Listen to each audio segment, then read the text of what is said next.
Bonjour tout le monde, ici Caroline Lessard et vous êtes à votre émission en direct du bureau du maire. Bonjour, M. Demers. Bonjour. Ça va bien? Ça va très bien. Vous avez passé un très bel été? Oui, ça a passé vite et elle est arrivée tardivement. Effectivement, il s'est passé énormément de choses cet été. Pendant notre émission, on va couvrir surtout celles qui se sont passées dernièrement, qui sont encore d'actualité. Mais on a beaucoup de choses à se dire. Il va y avoir une émission assez chargée.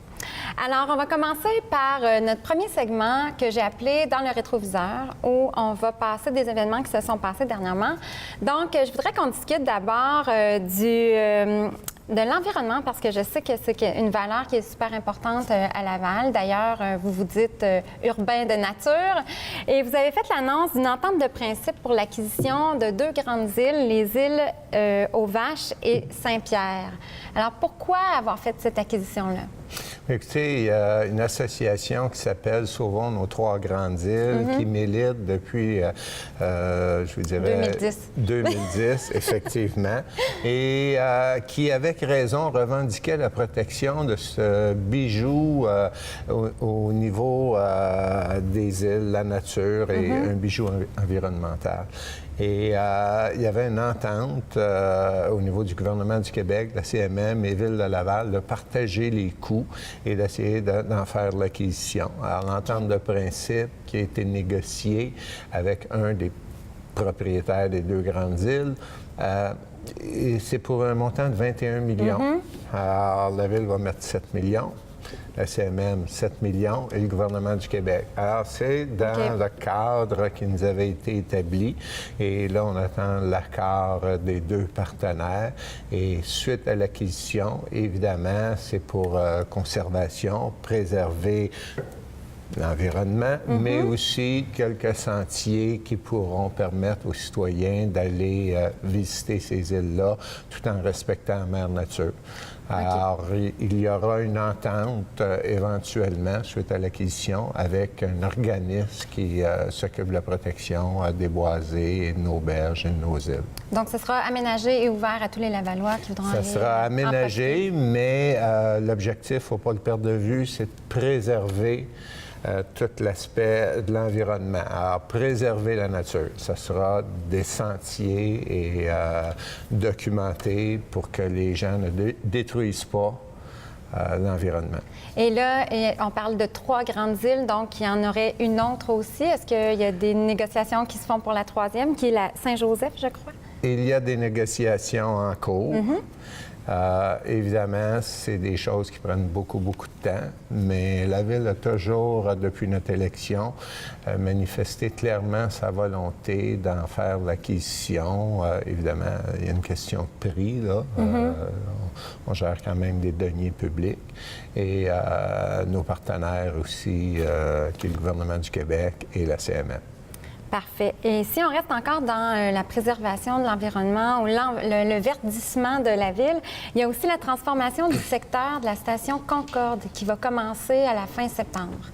Oui, en fait, le secteur Concorde étant un mini-parc industriel qui était assez désuet.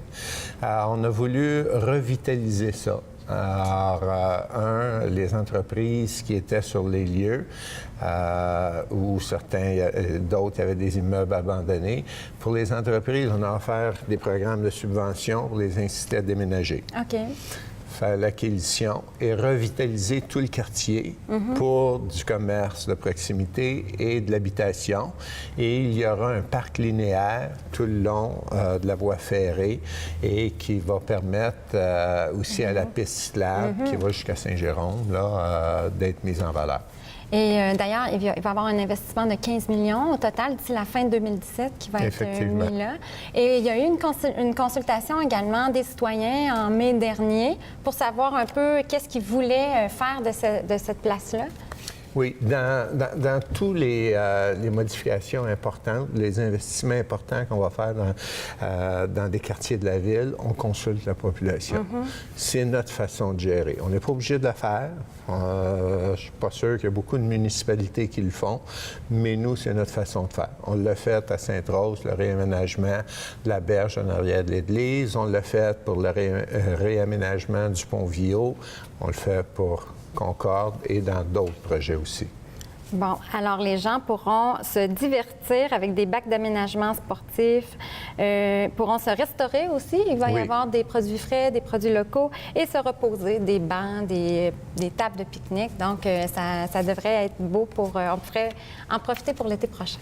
Alors, toute modification qu'on va faire, on veut que ça soit beau. On veut qu'il y ait des places publiques, que les gens soient à l'aise et que les gens soient fiers de leur quartier.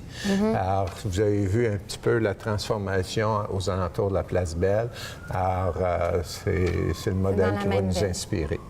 Et justement, vous accordez tellement d'importance à l'environnement que vous avez fait une réorganisation dans votre gestion. Avant, il y avait un service qui s'occupait de l'eau et de l'environnement. Maintenant, vous avez dû réorganiser ça en deux secteurs différents? Oui, en fait, la gestion de l'eau, comme dans toutes les grandes villes, est un secteur très, très, très important et ça devenait difficile pour une seule personne de pouvoir coordonner les deux. Alors, c'est l'administration et les dirigeants de l'environnement qui nous ont suggéré de modifier ça et c'est une répartition des responsabilités qui sera un peu différente, mais qui n'ajoute pas au nombre du personnel. C'est plutôt une réorganisation du travail. Bon. Alors, si on passe maintenant en parlant de l'économie, parce que il y a le service de développement économique de Laval qui doit être très occupé ces temps-ci parce qu'il se passe beaucoup de choses. Entre autres, il y a un partenariat, la Ville fait un partenariat avec les Caisses des Jardins et le Pôle régional d'économie sociale de Laval pour pouvoir investir dans des entreprises qui innovent, des entrepreneurs. Ça, la Ville était bien intéressée parce qu'en fait, les Caisses des Jardins ont ce programme-là partout avec plusieurs municipalités, mais ça tombait bien dans votre programme à vous là, pour le développement économique? Effectivement. Vous savez, on a rapatrié à l'interne tous les leviers économiques disponibles. On s'est mis une équipe économique très dynamique, des gens qui ont beaucoup d'expérience, qui viennent d'horizons différents. Et là, c'est mettre sur pied un environnement qui va favoriser l'innovation dans différents domaines. On a un des plus vieux incubateurs au Québec au niveau économique, qui était, lui, dans le pharmaceutique. Et on regarde le nombre d'entreprises qui ont parti et qui meublent aujourd'hui le territoire lavallois. À titre d'exemple, Bioca Plus a parti dans cet incubateur-là. C'est une idée qui a germé là et qui a grandi, qui aujourd'hui est une grande entreprise lavalloise. Alors, on veut reproduire ce modèle-là. Au niveau de l'informatique, au niveau de l'entrepreneuriat et selon les idées de création que nos jeunes gens d'affaires auront. Alors, on crée cet environnement-là avec les Caisses des Jardins. Et les objectifs, c'est d'y avoir 15 entreprises d'ici 2022 pour un investissement de la part de Desjardins de 345 000 Effectivement. Alors, ça peut être très, très, très intéressant. Effectivement. Pour les jeunes entrepreneurs, je pense qu'il faut les accompagner. Et ils vont pouvoir aussi bénéficier de services de mentors, de conseils et d'expertise pour les entourer. Oui, ça va être complet comme service. Et il y a également dans l'économie le lancement de la nouvelle table de développement agroalimentaire qui est partie. En fait, ça, c'est une initiative d'une trentaine d'intervenants, soit gouvernementales, institutionnels. Puis, c'est encore là, ça s'inscrit bien dans votre programme de gestion. Effectivement. En fait, compte Laval, le tiers du territoire est zoné agricole. C'est une industrie qui est très présente à Ville-de-Laval, mais il s'agissait de coordonner nos efforts et on a signé une entente avec le ministère qui met des sommes d'argent disponibles. Ville-de-Laval met des sommes d'argent disponibles, autant pour la production, pour la recherche et développement, à savoir comment transformer les produits pour être plus efficaces ou offrir des nouveaux produits et évidemment la vente des produits agricoles. On est chanceux, on a parmi les meilleures terres agricoles au Québec. Et on va accompagner nos agriculteurs et aussi rendre les légumes, les fruits, le résultat de la culture disponibles le plus directement possible, avec le moins d'entreprises possible, pour le plus grand profit du consommateur. Alors, il va y avoir des plans d'action qui vont découler de ça. Effectivement. Ça risque d'être très, très, très intéressant. Comme des marchés de quartier, comme des kiosques, comme évidemment de la recherche. Oui. Ensuite, il y a eu la bonification de l'aide financière pour les programmes et initiatives stratégiques du service de développement économique. Bon, c'était long, mais tout ça pour dire qu'il y avait un excédent qui a été accumulé par Laval Technopole de 4,5 millions. Puis ça, tout cet argent-là a été mis pour transférer, pour revigorer le milieu économique. Mais Laval Technopole, c'était quoi ça? Laval Technopole, c'était une OBNL qui avait été mise en place pour faire la promotion du développement économique sur notre territoire. Okay. Nous, on l'a intégré. On a intégré aussi le CLD, la CRE, qui était, si vous voulez, un organisme qui favorisait le développement de l'économie sociale. Okay. Alors, tout ça est intégré à l'intérieur de notre équipe de développement économique. Et les sommes d'argent qui étaient disponibles à une place ou à l'autre sont intégrées pour poursuivre les mêmes vocations auxquelles elles étaient destinées avant la création de notre équipe de développement économique. Okay. Et pourquoi on a regroupé toutes ces ressources-là ensemble? Premièrement, c'est une recommandation de M. Nadeau, qui a fait une étude des OBNL qu'il y avait sur notre territoire. Et deuxièmement, c'est un souci d'efficacité et ça nous permet de développer une stratégie économique à un endroit et tout le monde se parle. Okay, alors, c'est plus facile et c'est plus efficace pour les gens d'affaires et évidemment pour les citoyens de Laval. D'accord. Et c'est d'ailleurs une des raisons pourquoi l'économie à Laval va bien. Oui, ça a vraiment généré beaucoup de dynamisme. Effectivement. OK. Ensuite, il va y avoir 2 centres commerciaux qui vont être construits. Un à Sainte-Dorothée, non pas commercial, mais communautaire. Un à Sainte-Dorothée et l'autre au parc Lausanne-Vimont. Alors, il y avait un besoin pour des nouveaux centres communautaires? Oui, en fait, compte, c'est aussi des centres de proximité. Vous savez, il y a beaucoup de services qui passent par des organismes communautaires. Et la Ville les accompagne. Évidemment, il y a des avantages incroyables parce que bien souvent, les gens qui travaillent dans des organismes sont des gens passionnés, des gens qui le font par conviction et ils s'administrent eux-mêmes. Mais la Ville doit les accompagner. Elle doit les accompagner soit par des subventions, soit des fois leur fournir des locaux, des choses comme ça. Alors, dans chacun des cas, que ce soit le parc Lausanne ou à Sainte-Dorothée, on fait l'inventaire des besoins et nous allons construire un centre communautaire dans chacune des places. Et il y a Saint-François aussi un petit peu plus tard et il y a d'autres quartiers de la ville qui seront construits, des centres communautaires. Et l'idée, c'est de donner un service aux citoyens, un service de proximité, d'offrir aux citoyens des endroits où ils peuvent se rassembler, s'amuser, s'informer, échanger. Alors, c'est essentiellement ça, le centre communautaire ou les centres communautaires qui seront construits. Mais les besoins sont différents, Sainte-Dorothée, Auteuil, Saint-François. Alors, il faut respecter... une adaptation. C'est ça. Il faut respecter l'environnement et construire l'édifice en conséquence. Et parlant des édifices, vous visez la certification LEED Or. Oui. Qui est une certification pour les bâtiments écologiques, reconnue partout à travers le monde. Mais or, il y en a très peu. D'ailleurs, il y en a même très peu au Québec aussi. C'est ça. Pourquoi vous voulez vous viser ça? Parce que c'est un investissement supplémentaire, mais j'imagine que... Mais il y a plusieurs raisons. Une des raisons, je vous dirais, on change de mentalité. Il y a eu une époque où, si on avait à construire une aréna, on construisait ce qui coûtait le moins cher. Ouais. Mais dans sa durée de vie, elle pouvait coûter plus cher d'entretien, plus cher de réparation, plus cher pour climatiser.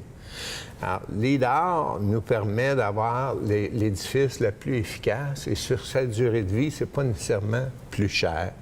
Et c'est des critères, c'est une certification qui est importante et c'est notre nouvelle façon de faire.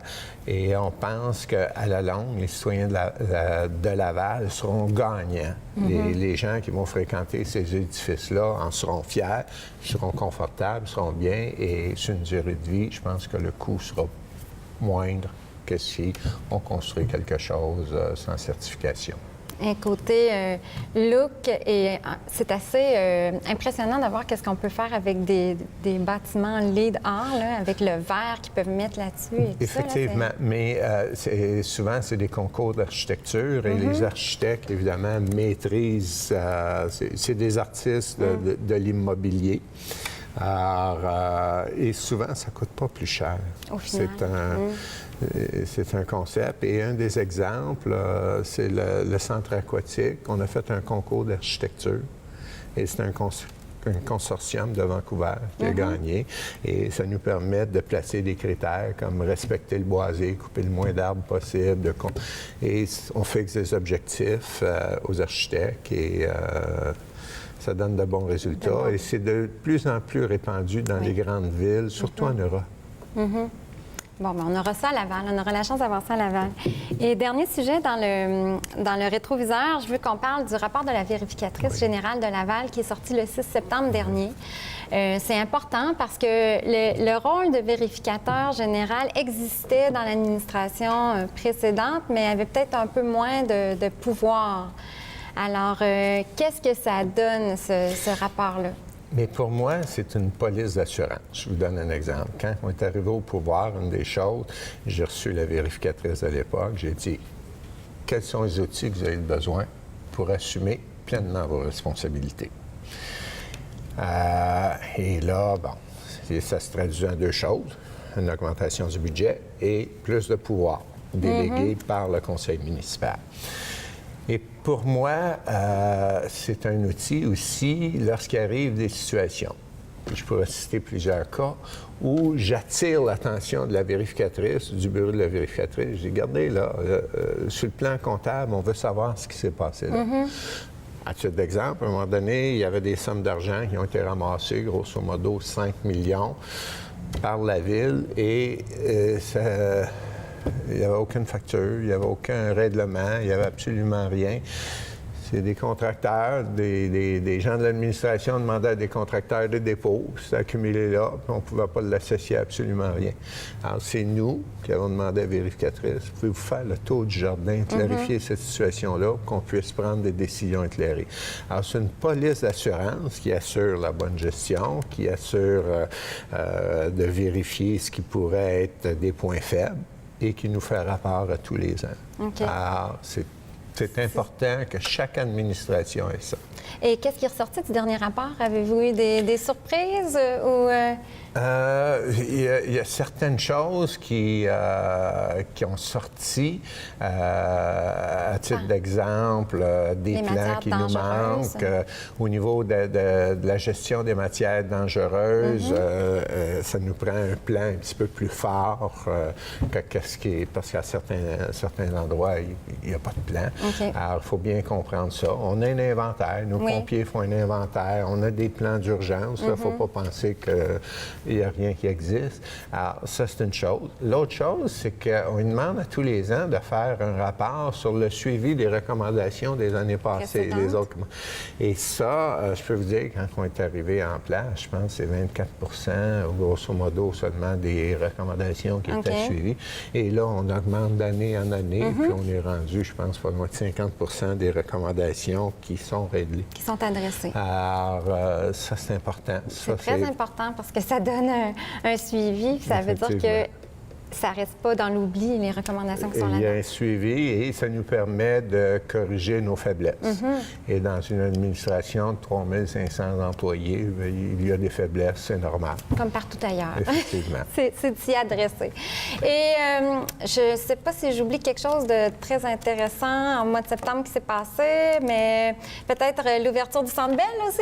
Oui, c'est important parce que c'est une icône du centre-ville. Je crois que la Place Belle sera un levier économique formidable. Je crois aussi que ça va repositionner Laval au niveau des médias, au niveau de ce qu'on pourrait appeler l'image de la ville. Parce que, évidemment, avec le Rocket, dans les bulletins de nouvelles sportifs, on va parler de Laval à tous les jours. On va parler aussi des recrues du Canadien qui sont là, le club école. Alors, on va parler de Laval. Plus de 40 spectacles par année de Evenco. Ils ont commencé avec le Cirque du Soleil. C'est quand même des beaux spectacles. Et ça, c'est disponible pour les citoyens de Laval, la Couronne-Nord, de Montréal, mais c'est aussi sur le plan de l'image. Laval devient une ville internationale. On va parler de Laval dans 29 autres villes en Amérique du Nord. Et c'est l'équivalent de la création de 400 emplois sur notre territoire, sur le plan économique. Et ce qui est particulier, c'est le seul centre construit comme ça au Canada. Il y a 3 glaces, 2 pour la communauté et une pour Evenco ou le Rocket. Donc, nos enfants vont jouer au hockey sur les patinoires et ils vont prendre un chocolat chaud assis à côté du joueur professionnel, de l'athlète olympique, et ils vont être à même d'avoir ses idoles. Oui, ça va être très inspirant. Et ça, pour moi, en tout cas, c'est une plus-value incroyable. Mais je pense que c'est une très belle réalisation, en effet. Ouais. Donc, ça complète le segment dans le rétroviseur. Maintenant, j'aimerais qu'on passe au segment dossier en cours que j'appelle pour qu'on ait un statut un peu sur un dossier qui perdure là, depuis longtemps. Et je voulais qu'on parle des Jeux du Québec pour savoir où est-ce qu'on en est là-dessus. Alors, les Jeux du Québec, nous avons présenté notre cahier de mise en candidature au mois d'août, à la fin du mois d'août. Et nous devrions avoir la réponse suite à la période électorale. Je veux dire au mois de novembre. On aurait pu l'avoir avant, mais il faut la distancer les deux parce que c'est pas un événement politique. Et c'est un dossier qui emballe tout le monde. Tous nos grands partenaires sont au rendez-vous. Le Cégep va fournir leurs locaux pour accueillir les athlètes qui vont avoir des chambres climatisées. Les commissions scolaires sont au rendez-vous. Donc, ce rapport-là, ça permet de tout planifier. Tout est planifié, l'alimentation, le logement et tout ça. Donc là, on sait exactement où on s'en va. Tout partout. On a présenté ça. On a présenté, c'est notre planification, comment va se dérouler, et c'est notre planification, ces infrastructures lavalloises et sur tout ce qui est nécessaire pour obtenir. On attend les réponses de Sport Québec et nous sommes optimistes et j'ai bien hâte d'avoir les réponses. Mais nous aussi. Maintenant, si je vous demande dans le prochain mois, d'ici à notre prochaine émission, qu'est-ce qu'il y aura à ne pas manquer? Est-ce qu'il y a un événement là ou un... Il y a un événement qui conditionne toute la suite des projets, toute la suite des choses, si je peux dire. C'est l'élection municipale. Alors, j'invite tous les citoyens à aller voter le 5 novembre. Et c'est important parce que c'est la démocratie. Et 2, plus la sortie de vote sera importante, mieux nous serons placés pour négocier avec les gouvernements supérieurs de façon à obtenir leurs appuis dans différents projets. Alors, il est important d'aller voter. Je demande aux citoyens d'aller voter, nous donner notre bulletin. Je suis optimiste, mais on ne prend rien pour acquis. Alors, nous donner notre bulletin et nous permettre de continuer les projets. Et la dernière fois, vous aviez eu un taux de participation de combien? Un peu plus que 40 Et j'aimerais bien là, avoir pas mal au-dessus de 50. Pas mal au-dessus de 50. Alors, les Lavallois, on s'en va aux urnes le 5 novembre prochain. À ne pas manquer. Et si je vous demande, pour terminer le dernier segment, votre coup de cœur, le coup de cœur du maire, je veux savoir en ce moment, maintenant, aujourd'hui, qu'est-ce qui vous allume, de quoi? Ça peut être un Lavallois, ça peut être un événement, mais qu'est-ce qui vous allume aujourd'hui? Aujourd'hui, ce matin même, évidemment, l'émission est préenregistrée, mais ce matin même, nous avons autorisé l'acquisition de 4,5 hectares de forêt dans le boisé Sainte-Dorothée, dans le but de préserver ce boisé-là pour les citoyens de Laval, les générations futures, et préserver un poumon important de notre territoire. Alors, pour nous, c'est une négociation qui datait d'un certain temps, qui vient de se conclure. Alors, c'est un beau coup de cœur. Un coup de cœur vert. C'est conforme à notre vision Laval urbaine de nature. Alors, pour les résidents de Sainte-Dorothée de Laval, écoutez, c'est un beau cadeau. Bon, bien, c'est un beau coup de cœur aussi. Et concernant la Place Belle, vous avez négocié quelque chose de très intéressant avec la STL qui est depuis hier, je pense.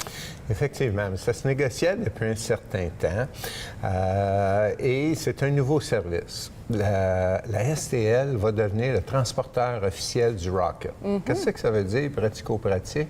C'est les gens qui auront des billets pour assister à une partie de hockey. 2 heures avant la partie de hockey, peu importe où vous êtes sur le territoire de la Ville de Laval, vous allez pouvoir prendre l'autobus en affichant votre billet pour la partie de hockey uniquement. C'est gratuit. Transport gratuit. C'est bien, ça. Et évidemment, la même chose va se reproduire à la fin de la partie de hockey pendant 2 heures. Avec votre billet de hockey, vous allez pouvoir prendre l'autobus, vous rendre à destination, peu importe où sur le territoire de la Ville de Laval, gratuitement. Et évidemment, tout n'est pas parfait. Vous ne pouvez pas vous rendre à Montréal. OK. Ou prendre le métro. Il faut que ça reste sur le territoire. Il faut que ça reste. C'est la STL, le service offert par la STL. C'est déjà beaucoup. Puis ça va limiter aussi la congestion après les parties.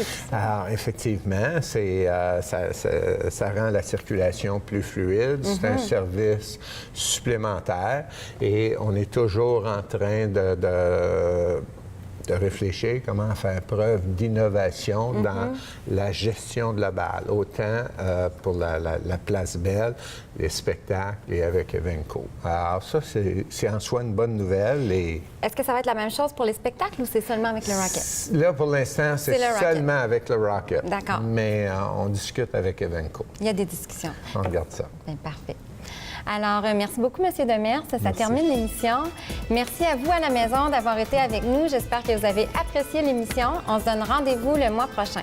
Merci. C'était Caroline Lessard pour TV Laval.